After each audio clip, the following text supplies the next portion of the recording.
So I just saw a video on YouTube, a trailer, a movie trailer for a new movie coming out like in December, if the world is still here by then, called Free Guy. Stars Ryan Reynolds, whoever that is. I don't really watch movies. Like, my wife knows who these people are, so she told me a little bit of who he is and what movies he's in. He's a popular young actor today. So here's this movie, and it's all about how, from the trailer, I gathered that it's about how we're living in a video game, and he's a character in this video game who somehow becomes self-aware or has the ability to act outside of the programming he's supposed to be bound by. And he starts wanting to do good things in a realm where all around is chaos and misery and crummy things and mayhem. And he starts trying to advocate for, it doesn't have to be this way. Let's all make it a better world. Meanwhile, he falls in love with this young girl, and I think that's what makes him want to be able to operate in a more self-deciding way. And she's astonished. I don't even know what she is, if she's a player or something, but she appears to be not part of the programming or part of it, because she's astonished at his ability to talk to her. And what are you doing here? You're part of the video game. I don't know. So people in the comments down below the video trailer for this on YouTube are all mentioning all this slew of other movies that have come before it that have basically very similar kind of premises. This is an action comedy kind of a movie, but there are many, many movies that have this idea more and more in our day that we might be dwelling in some kind of a matrix or computer generated world. And we've heard teachers in the past, the now in heaven Chuck Missler, and teachers who've sort of touched on these ideas, that scientists have confronted the idea that we might be in some kind of a simulated digital world of some kind. Another recent phenomena, relatively speaking, is the near-death experiences that people have been having, where not too long ago, I can remember when I was in high school, the very first time I ever heard of a near-death experience, I was in the library at my school. I graduated in 1977, so this might have been around 75, 76. And there was a magazine called Campus Life that was left on a table in the library, and I started thumbing through it. And I saw an article that claimed to be real, where somebody had left their body in a near-death experience. And they told the classic, what we now know of as a classic near-death experience. But at the time, I was astonished. I wondered, could this be real? And could this really happen to somebody when they die? And this person came, they went near enough to death to see all these things, and then came back and survived it and was able to tell about it. Well, I later found books like Life After Life, I think Dr. Raymond Moody, some of these others, Beyond Death's Door, To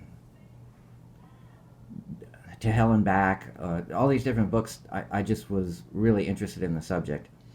And people describe things that they claim, every one of them says this, that we simply have no words to describe what you see over there, both the heavenly experiences and in the hellish realms. They talk about being able to see in 360 degrees at once. How do you describe that?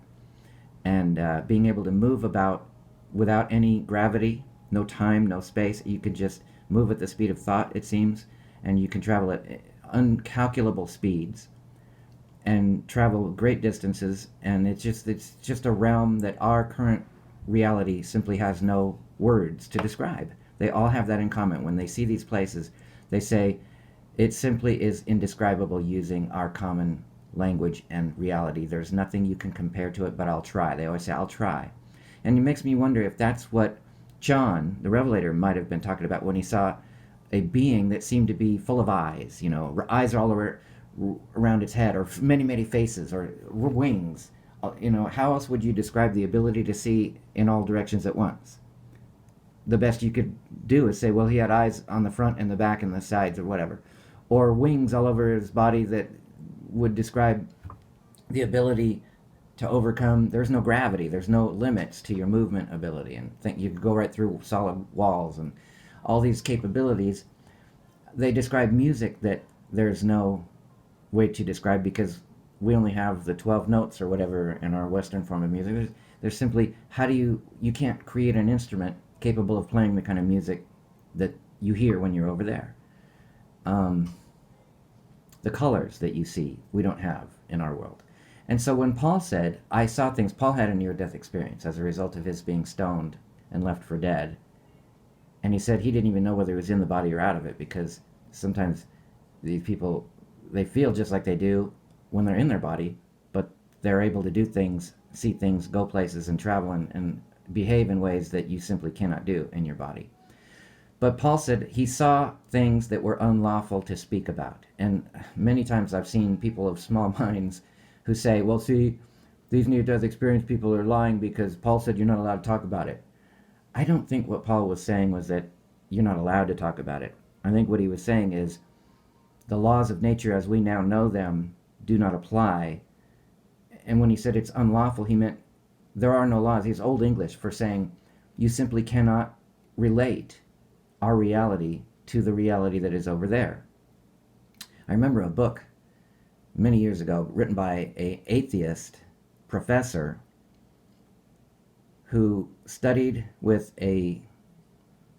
some native African tribe where he was with them long enough to gain their confidence, and they started to show him their secrets about their religion. And they gave him a concoction called ayahuasca, which has become kind of a modern fad or a real popular thing for rich and certain people to go and do these parties where you take this potion and it'll give you an experience that's very dangerous and very frightening in many cases. Well, this professor went and he did that, and he wrote a book about it, and he described things that he had to make up a new word. He said he called it the shamanic state of consciousness as opposed to our ordinary state of consciousness. And he said when you're over there in this other realm, this supernatural realm, which he didn't even believe in prior to this, because he thought, once you die, you're dead and you're gone. Just like Brian Melvin said, he thought when you die, you're dead meat. And suddenly, when he died, and he came out of his body, and he wondered, how come I can see better than I ever could, and I don't even have my glasses on? How come I'm still existing outside of my body? And so it was a rude awakening for him. But this guy encountered beings that he referred to as crocodilian or reptilian. They were stealing his life essence, taking it on board some weird boat that was traveling down some kind of river.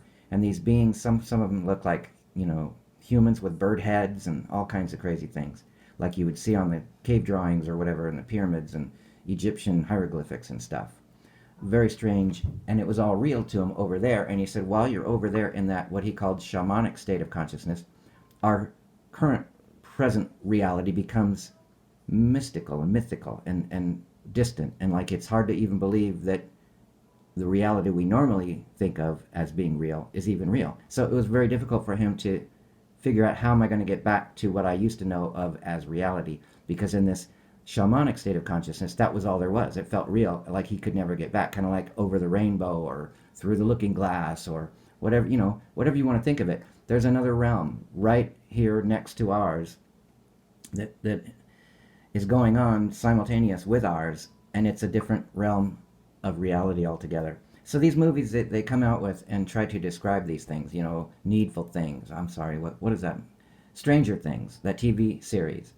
Another realm, a supernatural realm, and the two are becoming more and more as one all the time, as above, so below, whatever. So I want to talk about these concepts because it's becoming more and more clear to me what Jesus meant when he said, I set before you this day two ways, or what God meant all through the Bible. I set before you this day two ways. And we get to choose every single day. It's new every day.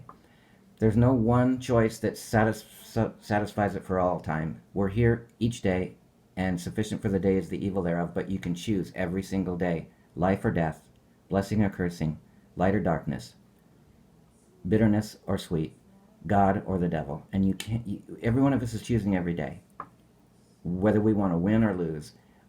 There was a bumper sticker when I was young that said, God votes for you, Satan votes against you, and your vote decides it. That is the best summing up of every single day where we find ourselves.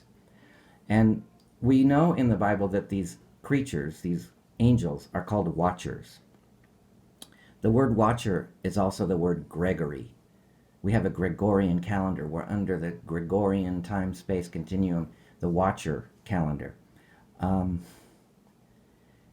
When God was visited by Satan and the sons of God in the book of Job, and God said to Satan, what have you been up to? And he said, I've been going to and fro in the earth and from walking up and down in it.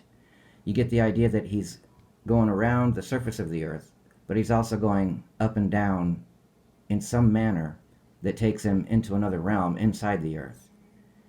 And then God says, have you considered my servant Job? How he eschews evil and he does good, and he's really trying to please me. And Satan didn't say, Job who? He knew exactly who God was talking about, and he started accusing Job of being played a favorite. As well, sure, of course he favors you, or you've blessed him, you've given him good things. Let me take away his good things, and I'll make him curse you to your face. The reason this story is so important is because you could put every single one of our names in that spot, and you could understand that God and the devil are having that same conversation about every one of us every single day. There's no cast-offs. There's no unimportant lives. No matter how insignificant we all might feel that we are at times, if the devil marched up to God's throne today and said, and God said, what have you been up to? And he said, well, I've been going all around the earth. And if God said, have you considered my servant so-and-so, and put your name in there, the devil's not going to say, so-and-so who? He knows exactly who we are. And the same circumstances that was going on with Job, maybe not to the same degree, thank God. The reason it was so bad for Job is because God didn't want any one of us to be able to say, well, he didn't have it as bad as I did. No, it happened to Job. Job was one of the most righteous men of his day, and yet when God took his protection away from him, the devil just treated him so badly. If you want to know how bad, go read it. It's in the Old Testament. And every good thing that Job had in his life was taken from him almost at once, in one fell swoop. Every good possession that he had was destroyed, and his family was killed. And one of each situation escaped to tell about it. And everybody thought Job must have pissed off God. God's angry at you, But it turned out that's the scenario. God was allowing these things to happen to Job because at the end, I once asked Jesus, why did you say, I have come, the thief only comes to steal, kill, and destroy. That's Satan. And that's what he does. He steals, he kills, he destroys. But I have come, Jesus said, that they might have life and have it more abundantly. And when he said that, once I asked him, what did you mean by more abundantly? And he said, whatever the thief steals and kills and destroys, when you come to me and allow me the opportunity to rescue you from this world, the flesh, and the devil, I never give back the same amount that the thief stole. I always give back more abundantly than what was taken. So if you've been the victim of steal, kill, and destroy, maybe all you've ever known is steal, kill, destroy. It's not too late. While it is called today, you still have the choice of blessing or cursing. And when a friend of mine asked when I was young, if God's such a loving, powerful, all-knowing God, why is there so much misery in the world? Because God gave us a choice, and most of us are choosing the curse. Because it's just as real that we could choose the blessing every day instead of the curse. It's put before us every day. Now is the accepted time. Today, if you hear his voice, today is the day of salvation. You can choose the blessing starting right now, which is why Jesus taught us the prayer that is the true sinner's prayer. The prayer that we often call the sinner's prayer is not in the Bible. The one that's in the Bible that is the sinner's prayer, we mistakenly call the Lord's Prayer. It should be called the sinner's prayer because Jesus never prayed it. He gave it to us. He said, when you pray this. And he starts out, Our Father. You can't pray it unless you're born again. But you can get born again the moment you pray it. If you believe in your heart that God can and wants to be your Father, and speak it, my Father, who is in heaven. See, he's not in our world. He's in a place where his will is perfectly done at all times. He's outside of our realm. but it's a place where if you could see it, there's no words to describe in our world how good it is. He's able to do exceeding abundantly beyond all that we could ever ask or think. His peace that he gives passes understanding, not as the world gives. Let not your heart be troubled. Our Father who art in heaven, hallowed be thy name. He's other than this world. He's completely separate from this world. He's not like the force of Star Wars, made up from all living things, dependent on our existence for his existence. No. He's outside of our world, which is what hallowed means. He's completely set apart from our world, and he's above our world and beyond our world, so that he can reach into our world, wherever you are, and change your world.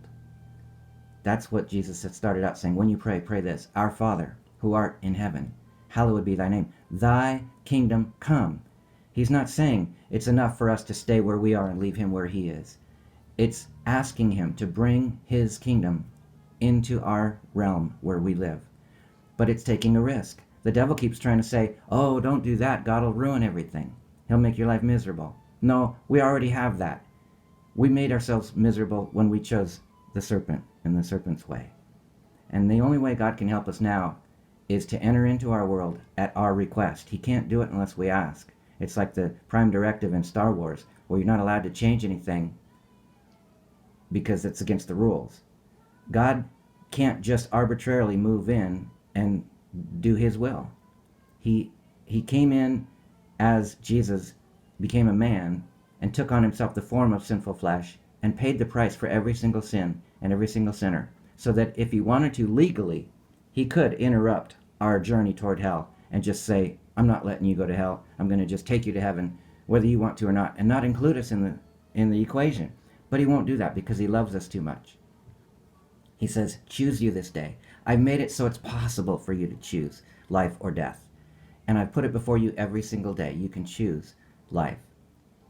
So he gives us this prayer and says, ask for my kingdom to come, and ask for my will to be done on earth as it is in heaven. He says, taste and see that the Lord is good. He doesn't say taste and see if the Lord is good. He already knows he's good. But he gives us the opportunity to find out for ourselves by tasting. That's how intimate he wants it to be with us. And he knows when we do, we'll figure it out that he is good. So he says, pray this: thy kingdom come and thy will be done on earth as it is in heaven. Now, God's will is 100% done in heaven. And that's because he will not let corruption enter into heaven. If he did, heaven would be as messed up as earth is. And I remember the dead now Greg Lake had a song on the Works album, Emerson, Lake and Palmer, way back in like 1977, where he just basically takes the Lord's Prayer that I'm mentioning right now and mocks it and twists it and makes everything the opposite of what it says. And one of the lines is, this planet of ours is a mess, I'll bet heaven's the same. Nope. If God allowed sinners like us into heaven unchanged, then it would become corrupt. But he's given us this time-space continuum to do all of our corruption in, so we can get it out of our system, so we can find out what it's like to disobey God, and in a temporary way. That's why everything we deal with on this earth is a prop. It's monopoly money.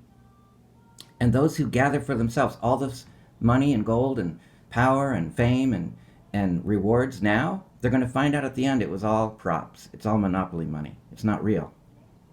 All the world's a stage and we're just the players. It's a video game. We're in a fake environment. It's not real. It's temporary. We look not on the things that are seen, but on the things that are unseen, because the things that are seen are temporary, but the things that are unseen are eternal. So we're willing to deal with the things that we see here now as God requires. And he says to a rich man, sell what you have, give the money to the poor, and you'll have riches in heaven. Or he says to a Samaritan, when you see somebody who fell among thieves, put him on your animal and take him to the doctor and pay for his medicines, and you'll have treasures in heaven. Do good to your neighbors. Love those who persecute you. And if you do these things, if there is no resurrection, Paul said we're of all men most miserable. If you're doing the Christian life properly, and there is no resurrection, and there is no other world, if there is no reward in heaven for it all, then being a Christian is foolishness, if you're doing it right. Because true Christianity gives up this world and recognize that it's all monopoly money anyway. It's all fake. Which, if you ever study the economies of the world, true wealth was taken away back around 1911 and 1913 when they came up with these Federal Reserve banks and so forth. And they took away the gold standard and the silver certificates, and they gave us fiat monopoly money. It's all fake. So we're dealing with, but even besides that, anything that appears real in this life is passing away. We're living in a digital simulation because it's the only way that God can satisfy himself. Whoever is faithful in that which is least will be faithful also in much. Whoever is unfaithful in that which is least will be unfaithful with much. So he's finding out who he can trust with real riches. Jesus said, if you won't be faithful in that which is another man's, who will give into your trust true riches? Who's going to give you true value, true estates, true heavenly places? Thy kingdom come, thy will be done on earth as it is in heaven. If we can pray that from our heart and mean it, we can be a conduit for God's will to be done on earth wherever we are, wherever we go. We bring with us God's presence on earth. We subdue principalities and powers. We teach them that light is better than darkness. The fallen angels were once in good standing with God. Something made them choose to rebel and go against God. And God is using us to teach them that it's better to choose God. And we're given that choice every single day. I set before you this day 2 ways. Life or death, blessing or cursing. Choose life, that it may be well with you. Now, how does these choices work? I want to show you from examples. Bill Gothard once said, a message prepared in a mind can reach a mind, but a message prepared in a life can reach a life. I want to give you an example from my life. I can give you a couple examples, but I'm remembering this one. I was playing in a local band, a singer-songwriter artist named Joel Reese. I still see him sometimes on Facebook. And he was playing some gigs all around, and he almost exclusively, mostly did original music. Sometimes he did some cover songs, but one of the gigs that he had coming up was a really choice gig. He was going to be opening for a famous country artist in the 90s by the name of Mark Chestnut, one of the greatest country singers, in my opinion. The guy's right up there with George Strait or Garth Brooks or Clint Black or any of those big names, Alan Jackson, you name it. And he was coming to town at one of the nicest venues anywhere in San Diego, a place called Humphrey's Concerts by the Bay. And Joel Reese was going to be opening. And he was supposed to do it with just himself, an acoustic guitar, and maybe a bass player or something, keyboard player, drummer, whatever. But he just started inviting anybody that was playing with him, which I was playing guitar with him, for him. And he asked me if I'd like to join him on that show. I'm like, are you kidding? Of course. So when that night came, the sound guys that were setting up for us to go on were surprised and said, I thought you were just going to come with an acoustic guitar. Well, who's all these other people? I sort of got carried away. Is it okay? He said, yeah, okay. We'll go ahead and we'll deal with it. So they mic'd us all up, and we had a wonderful show. It was great. And I could tell a quick little cute story. They had us set up. Backstage was former hotel rooms, and there's a beautiful, beautiful stage and an outdoor concert theater, one of the nicest you'll ever see. And then the bay is right here, so you're just out there under the stars, and it's a beautiful night, just always during the summertime. So backstage for us was a former hotel converted to a sort of green room, and they had all these hors d'oeuvres and nice finger foods and stuff laid out for us. And I think our show was all finished. We had finished up, and now Mark Chestnut was getting ready to go on. So I was enjoying what they had spread out there for us, and I said, man, this is great. And somebody said, oh, you should go next door. That's where the real stuff is. That's where they got the alcohol and stuff. And I'm like, what? I want to go see. Well, that was Mark Chestnut's. He had a separate hotel area. They're kind of like right next to each other. So I wandered over there just to see for myself. And I saw a keg of beer just sitting there. and some glasses. Nobody buy it. So I went over, started helping myself to a beer. And I'm looking around, and all of a sudden there's a guy standing behind me, waiting. He's got a glass. He wants to get him some beer. And you know how little kegs are; they barely go. You're sitting there, and it pours kind of slow. And I'm looking. I'm like, oh, excuse me. And then I suddenly realize it's Mark Chestnut, and I'm like, I'm stealing Mark Chestnut's beer. And he just smiled and he says, "How are you?" And I was speechless. I was scared. I'm like, "I'm sorry, Mr. Chestnut, here's your beer. I'm sorry." Well, he just wanted to wet his whistle, but he was getting ready. Come on, Mark, it's time to go on. And they're out there announcing him, and he gets his beer, he drinks a little bit, and he heads up for the stage. And I stayed backstage. I wanted to watch it from back there. Anyways, having the time of my life. It was great. Well, the reason I'm telling all this is because what happened next. As we were all finished, and Mark hung around, and he talked to us, and he played guitars with us in the backstage. He said he was not looking forward to the following night. He was going to be in LA, and he says, "Man, I'm going from one of the nicest venues to one that I just wish we could hurry up and get through." He didn't like LA, but who does? I mean, anyway, but the following night on the very stage that we were playing on was going to be Emerson, Lake and Palmer. And so I'm talking to the sound guys that were, wrapping up chords, and I'm getting my amp and guitar put away or whatever. And I'm talking to these guys, and I said, "Man, are you working tomorrow night for Emerson, Lake and Palmer?" And he says, "Oh, yeah." And I said, "Oh, man, that's got to be so great. I would love to do that." He says, "Well, come out, show up tomorrow. We'll put you to work." I went, "Are you kidding me? Emerson, Lake and Palmer, one of my favorite bands growing up, is going to be on that stage, and this guy says, show up at such and such a time.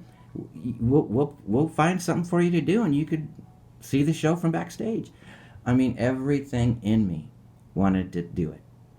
But immediately, I had to work the next day. I had a day job working on a ranch, mowing lawns, watering, weed whacking, and that kind of stuff. And, I mean, if you compare the two, there's no comparison. What would you rather do? Hi, Mr. Emerson. Hi, Mr. Lake. Is there anything I can get for you?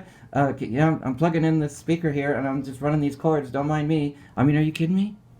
Either that or going and raking and mowing and watering. What would you choose? Everything in me wanted to do the Emerson, Lake and Palmer show, because I also thought this could lead to, I could quit that other job, and I could probably get in with these guys and start doing this all the time. Who wouldn't want to do that? But guess what? I heard, as clear as I'm talking to you, God said to me, "N-O, no. I don't want you to do that." My heart sank. I was like, "Are you kidding me?" And I kept trying to say, "That's not God. Get thee behind me, Satan." Why would God say no? He knows how much this means to me. N-O, no. You are not to go do that. I want you to go back to your job and just work. Just do the job you don't like. Well, he set before me two ways. I could disobey him and go to Emerson, Lake and Palmer and work, or I could go to my miserable job that I didn't even like. And I'd have probably made more money. I don't know what they were going to pay. I'd have did it for free, but I had to just say, "Okay, Lord, not my will, but your will be done." I had to die daily. Paul said I die daily. I have to not do what I want to do. Not my will, Lord, but your will be done. So I didn't go. I had to let that go. There was another time where I was fed up with the band I was playing with, and this is more recent. And things were happening that just made me say, "I can't take this anymore. I want to quit." And I was going to go look for a day job.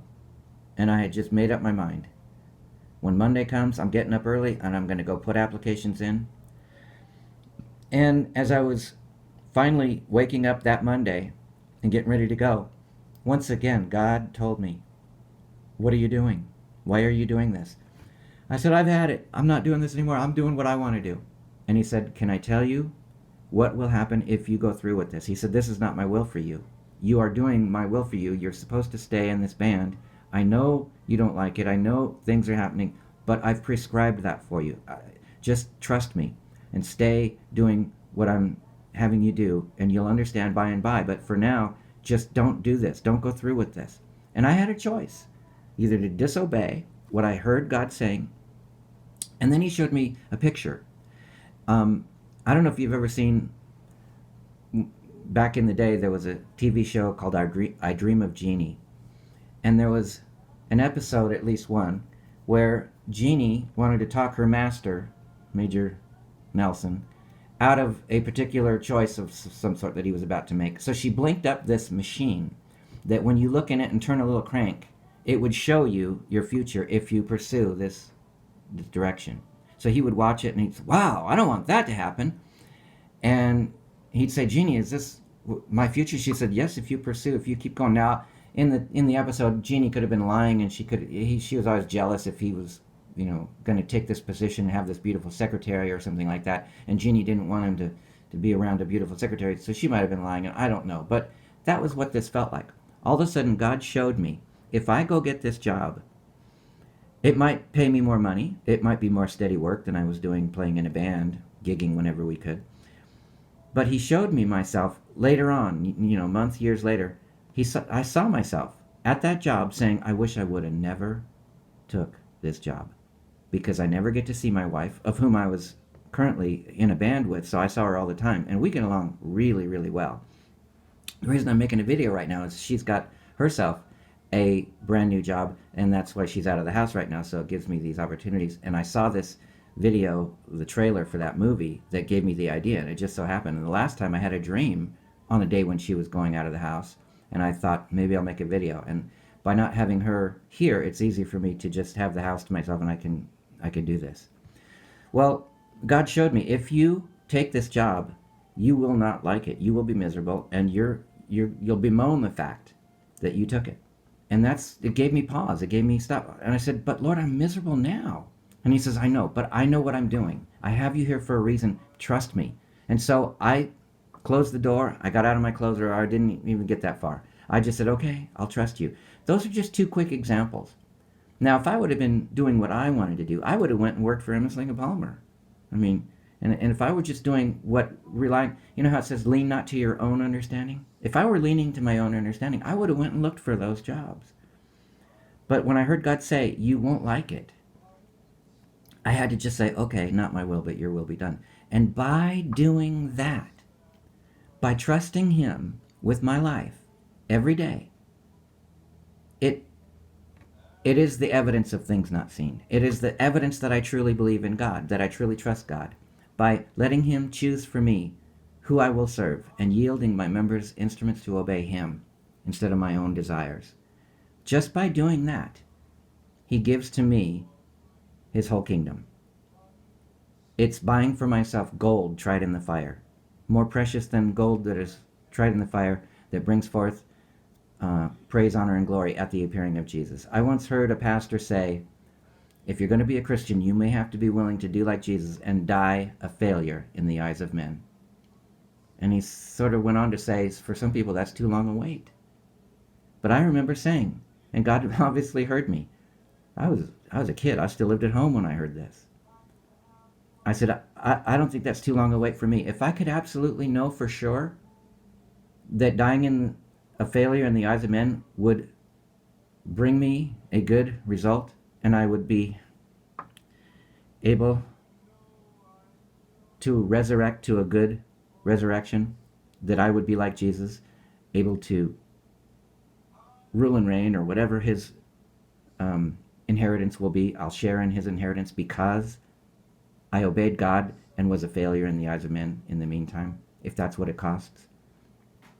It's worth it to me. It's not too long a wait. I'm willing to do it. And so it doesn't surprise me that I've been pretty much a failure in the eyes of men ever since. He won't let me get very successful in this world. I've been a nothing and a nobody. And every time an opportunity comes along that I might be able to do something that might get me some, something here and now, God says, no, I don't want you to do that.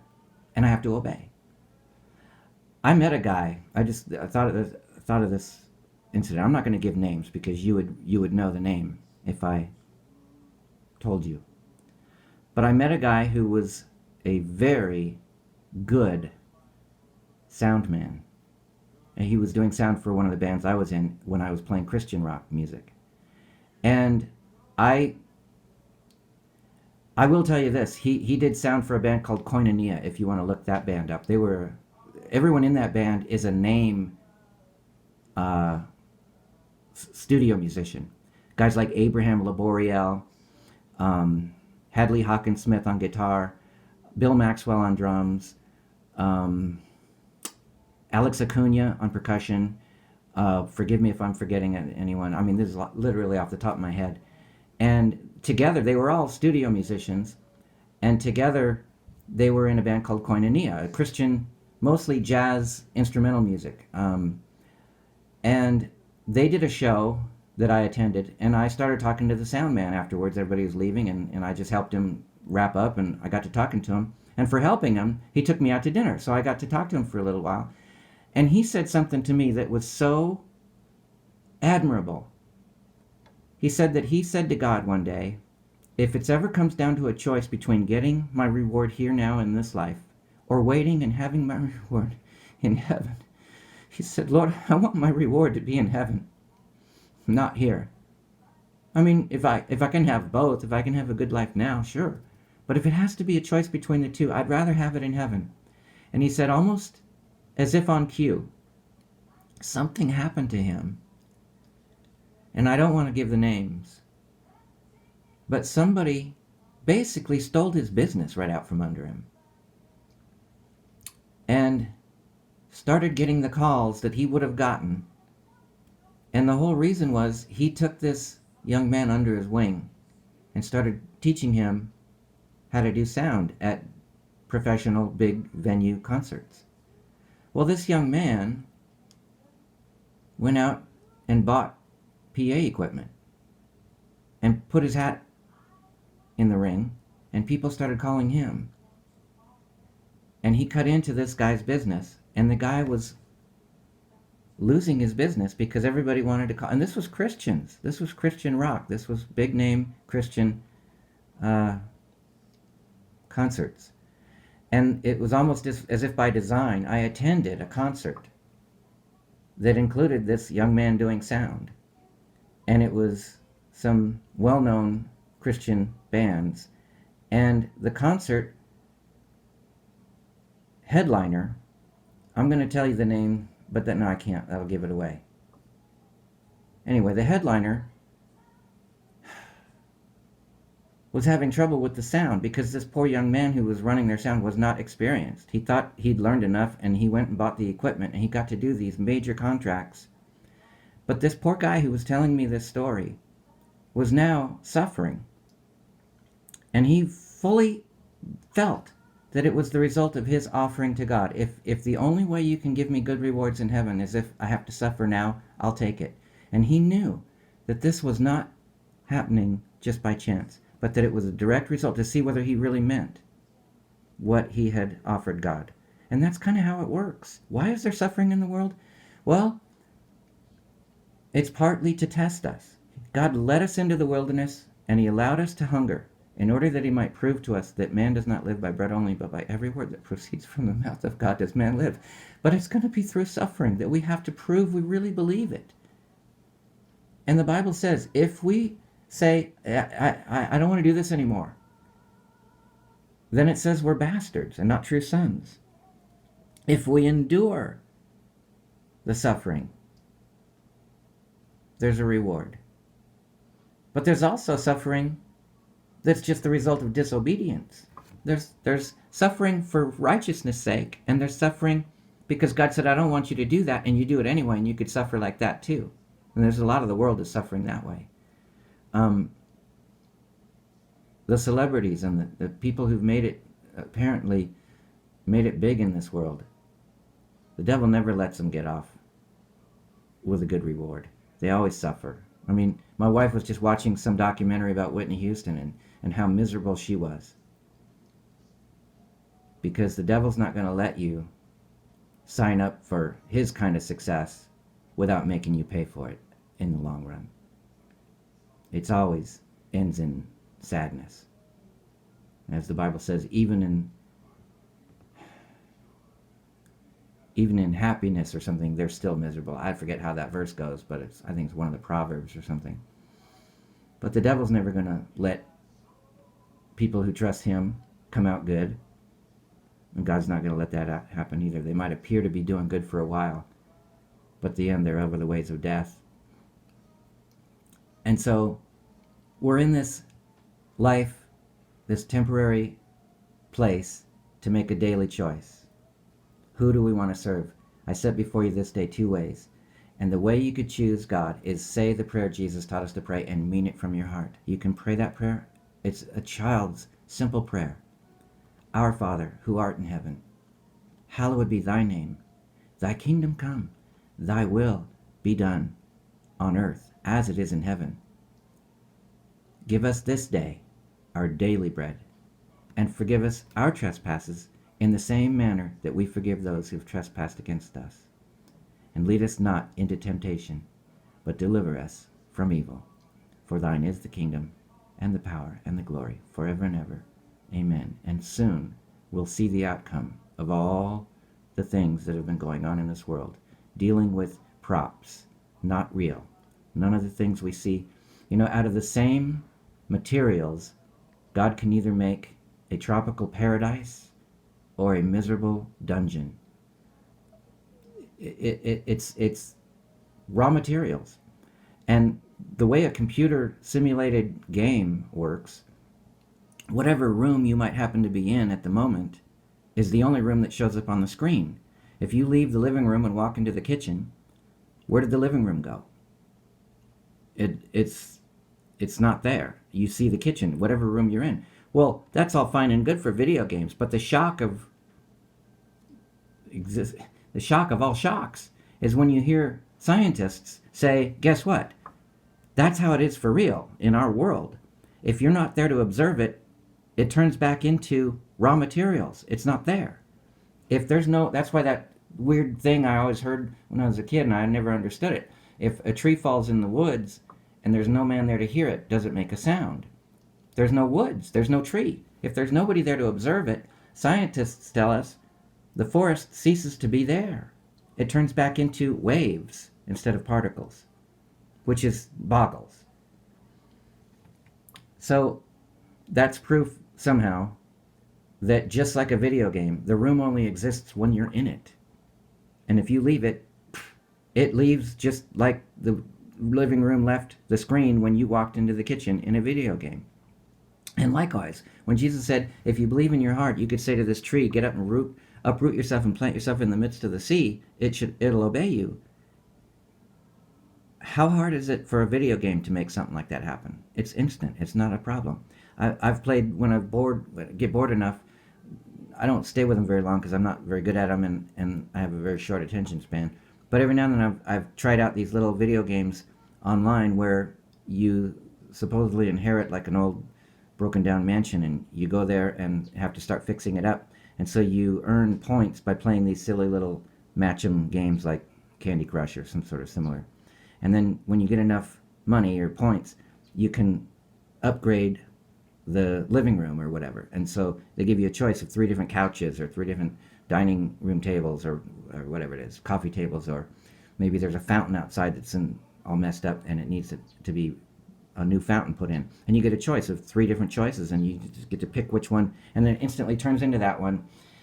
And then you can just decide on which one you want and then move on, and you keep fixing stuff up like that. And that's about as far as I've ever made it. I don't ever see where it goes, but that's kind of like how real life is. Somehow we live in a world that's that easy for God to change if we would just trust him and let him choose, tell us what is the right choice. And imagine that if the guy who created the game is standing over your shoulder and he's telling you what moves to make every day. Like me, don't go work for Emerson, Lake and Palmer. There's a hidden trap that you don't yet see, but trust me, you won't like it. Don't take that other job. There's a hidden trap you don't yet see, but you won't like it. Stay in the course that he puts for you, and it will work out to your benefit. As Jonah said, they that observe lying vanities forsake their own mercies. We have a choice to either obey God or disobey God every single day. And if you don't know how to hear God's voice, that's the first question you need to ask him. Ask the God of Abraham, Isaac, and Jacob, the God of the Bible, the God of truth, the God of the Lord Jesus Christ, how to hear his voice. And I've said this before, if you look up Mark Virkler, he's one of the best teachers online, Virkler, on teaching the keys to hearing God's voice, But listen to God's voice. Pray in your heart the Lord's Prayer. Give him your life. And choose life, that it will be well with you and with your seed after you. Because the choices that we make are being watched by the watchers. And God is voting for you. Satan is voting against you, and your vote decides it. And they're coming out more and more with these movies that are showing us that's pretty much really how it is. Now, I don't know what that movie's going to end up being like. I don't know. But they're making so many of these movies now that are coming more and more out with the reality that we're in a game. All the world's a stage, and we're the players. And there's none of us that is insignificant. None of us that doesn't matter. We're all being watched very carefully every day and every decision. And that's why Jesus gave us the example that he said, I do nothing but what I hear my Father tell me to do. And he said, I send you out in the same way that my Father sent me. I'm sending you now to go and do likewise.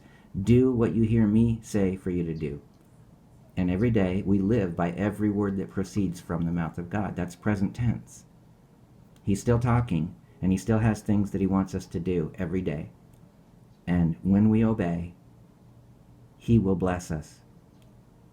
And our reward is in heaven and cannot be taken from us. That's why Jesus said, don't lay up for yourselves treasures on earth, where moth and rust corrupt and thieves break through and steal. Rather lay up for yourselves treasures in heaven, where neither moth nor rust can corrupt, and thieves cannot break through and steal. For where your treasure is, there will your heart be also. And I discovered there's only 3 ways that you can lose your treasure. Moth represents if your treasure is living or organic. Moth can corrupt it. If your treasure is inorganic, rust can destroy it, as we've seen with these recent fires that are still going on in some places. If your house burns down, that was rust. If your car crashes, or every new car ends up eventually in a junkyard somewhere, most of the time. And if those 2 things don't happen, thieves will break through and steal it. And the thief only comes to do what? Steal, kill if it's alive, destroy if it's inorganic. So any treasure that's on earth can be destroyed or taken from you one of those 3 ways, or any combination of them. But if your treasure's in heaven, moth can't corrupt it, rust can't corrupt it, thieves can't break through and steal it. And how do you get it in heaven? You obey God. You hear what he says, and you do. The wise man hears my words and doeth it. The foolish man hears my words and doeth it not. So when you hear God speak, and if you don't know how to hear him speak, that's the first thing you need to do. Pray, Our Father who art in heaven. Get born again through Jesus Christ. He's the only name given among men whereby we must be saved. There is no other way. No man comes to the Father but by Jesus. Call on him from your heart. Ask him to reveal himself to you.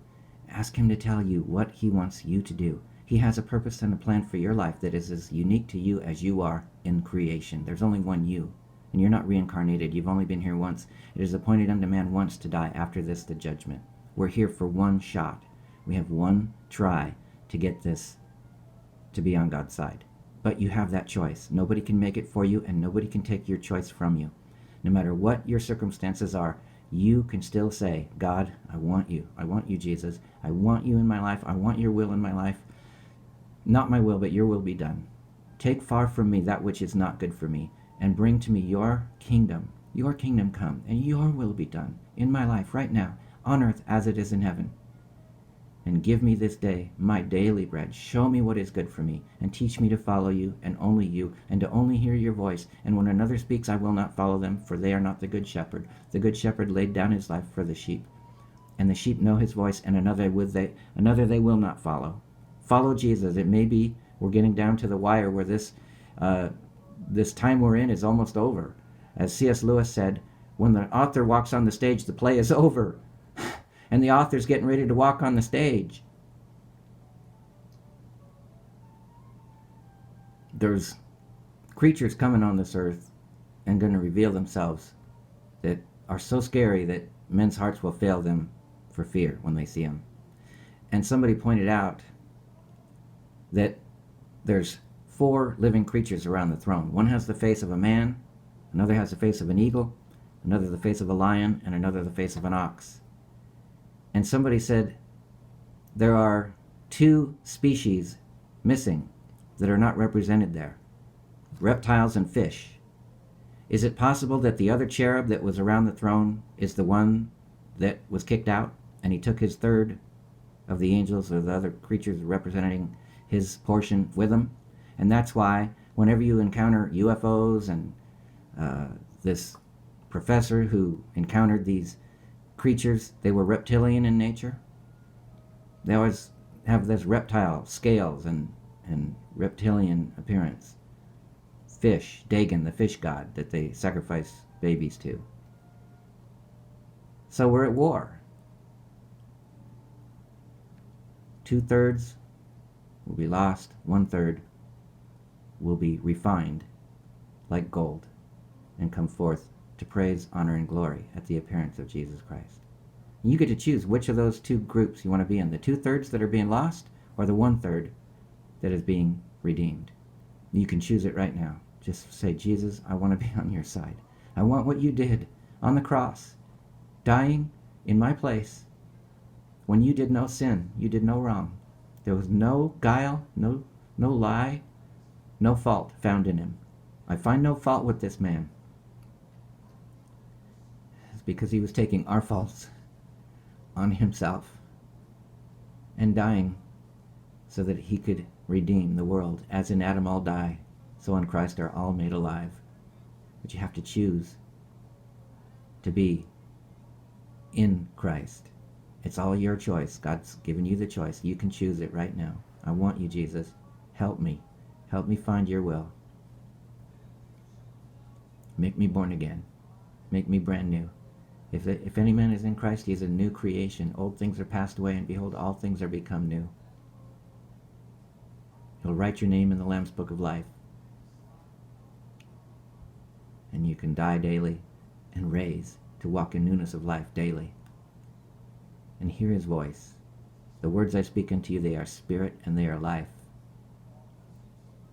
All that the Father gives me will come to me, and him that cometh unto me I will in no wise cast out. Hallelujah, Jesus. Praise you, Lord. It's time's almost up. Pencils down. Turn in your papers. Did you get a passing grade? This is the day the Lord has made. You can do his will right now. Ask him what he wants you to do today.